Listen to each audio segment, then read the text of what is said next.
Yeah, so lucky Israel, man. Like my phone has limited data, so obviously I'm gonna have to make this the part two of it because once again the data on the mobile is lacking. So I was just saying, yeah, if you're told many a times to do something and you don't listen, then you're gonna get punished. You're gonna get dealt with accordingly. So we need to keep that in mind.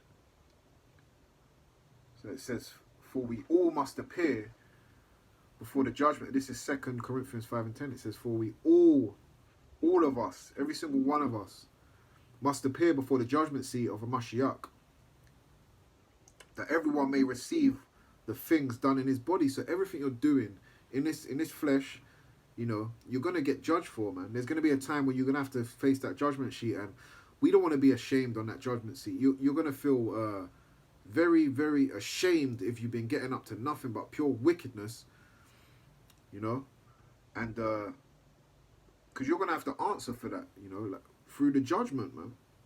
It says we all must appear before the judgment seat of a Mashiach, that everyone may receive the thing done in his body according to what he has done, whether it be good or whether it be bad. So whether you're doing good or bad, we all gonna get that judge. We all gonna have to go to that judgment seat, and much more better it will be if we are dwelling in righteousness. So when we hit that judgment seat, you're not gonna have that feeling of being ashamed. You know, this is yeah, calm. And I quoted this earlier. This is Galatians 6:7. It says, "Be not deceived. The Most High, Yahawah, is not mocked. For whatsoever a man soweth, whatever you putting in, that shall he also reap." Is what you're gonna get out. Whatever you put in is what you're gonna get out, man. So we continually need to be planting those righteous seeds within ourselves and within our family, because these are this is the way to live. This is the way of life. You know, it says, "For he that soweth to his flesh, for he that soweth to his flesh shall of the flesh reap corruption. But he that soweth to the Spirit shall of the Spirit reap life everlasting." And this is what we want, that life everlasting, man. You keep fulfilling the desires of the flesh, and then you ain't gonna get a righteous judgment, man. It says, but he that soweth to the Spirit, walking in the Spirit, shall of the Spirit reap life everlasting, man. That's the everlasting life, man. That's that kingdom. Uh, it says, "And let us not be weary in well doing, man." Don't worry about what anyone else is feeling if you're being mocked and scoffed, because there's mockers and scoffers and people mocking what you're doing, because we know it's a righteous thing that we're doing. That's why it says, "And let us not be weary in well doing, for in due season we shall reap." So, like I said, it might not come, it might not be here now, but keep enduring, man. Keep enduring. Keep going, because it says, "In due season we shall reap, man." We're gonna reap, man. Reap in righteousness if we faint not. And it says, "As we have therefore opportunity," and now is our opportunity. Now is our opportunity to do good works, to show our good works, because we're showing right now. Like I said, we're being watched. We're showing him what we're doing.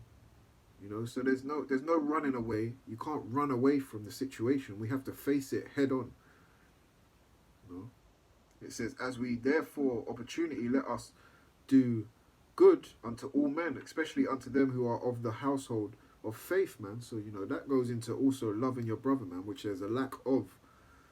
You know, this is Revelations 20:12, and it says, "And I saw the dead, small and great, stand before Yahawah, and the books were opened, and another book was opened, which is the book of life. And the dead were judged out of those things which were written in the books according to their works," man. So you're going to be a judge to those things written in the books. What's written in the books was us the keeping of the laws, the keeping of the statutes and commandments, you know, which we was commanded. It was a command for us to keep those things, and we're going to be judged according to the works that we was putting out, man. All the works that we weren't putting out are right, or let's put it this way, are um, our righteous works or our unrighteous works, our fruitful works or unfruitful works. It's all, we're all gonna have to go to that seat. When you get the Strongs for that word dead, it says spiritually dead. It says spiritually dead. It says inactive as respects doing right. So you're not doing right. It says you're inactive of doing righteous things, man. Spiritually dead. You know, so when it speaks about seeing, you know, you seeing the dead, I see dead people. It's not meaning the people laying down on the ground, which you might as well be.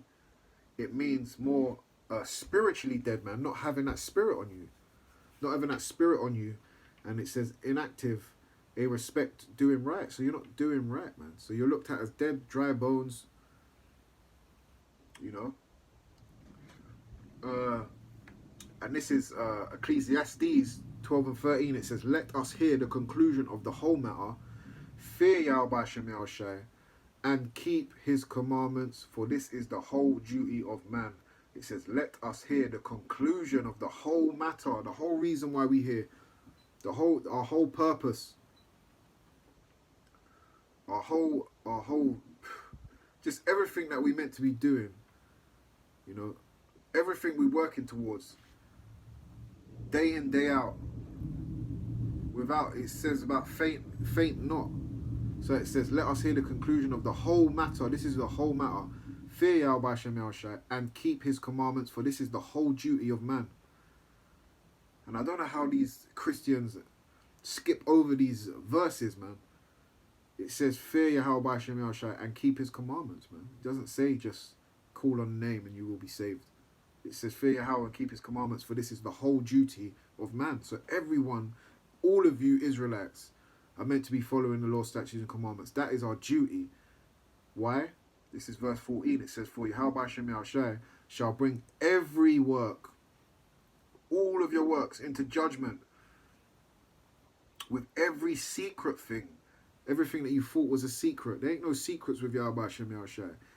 Like my brother always says, you might be able to hide it from your brothers or sisters, but Yahawah you cannot hide nothing from.